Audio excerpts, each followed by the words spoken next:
Clean नाहीये. तुम्हाला देखील असं होतं का की तुमच्या ग्लासेसवर बऱ्याचदा धूळ पडते आणि तुम्हाला ती क्लीन करू शकत नाही? नमस्कार, मी आहे सिद्धेश खानविलकर. आज तुम्हाला मी दाखवणार आहे की ग्लासेस, तुमचा चष्मा कसा क्लीन केला पाहिजे. चष्मा क्लीन करताना नेहमी जो आपला सेल्वेट, जो चष्माचा कपडा आहे, त्याला दोन्ही बाजूने पकडून अशा पद्धतीने ग्लास क्लीन केली पाहिजे. सेंटरला पकडून अशी क्लीन करू शकता किंवा ग्लासलाच पकडूनच तुम्ही क्लीन करू शकता. त्याने काय होईल की तुमची ग्लास एकदम क्लिअर होईल.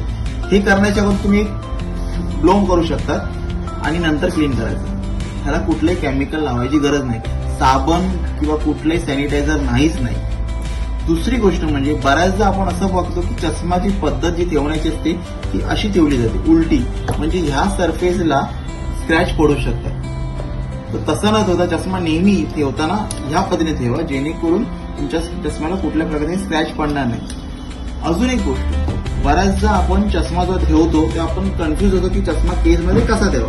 त्याची पद्धत अशी आहे की हा सेल्वेट जो कपडा आहे चष्म्याचा तो असा ठेवण्यात यावा. आपला चष्मा आपल्याकडे तोंड करून या पद्धतीने ठेवला जावा, किंवा अगदीच कव्हर छोटं असेल तर आपण त्याला असं करून देखील ठेवू शकतो. याने काय होईल की जेवढा चष्मा तुमचा फेस टू केस राहील तेवढा तो चष्मा चांगला राहील, तो जास्त टिकेल.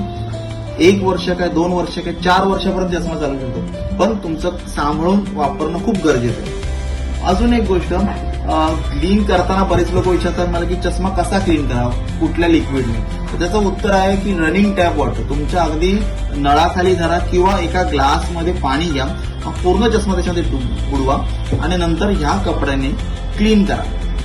त्याने तुमचा चष्मा, फ्रेम, ग्लासेस सर्व इंटॅक्ट राहतील आणि तुम्हाला फ्रिक्वेंटली चष्मा चेंज करायची गरज लागणार नाही.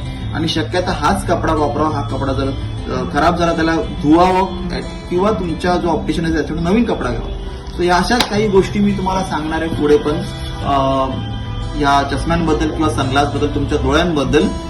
त्याकरता आम्हाला फॉलो करा. आम्ही आहोत सिद्धेश खानविलकर, समर्थ ऑप्टिकल्स. नमस्कार.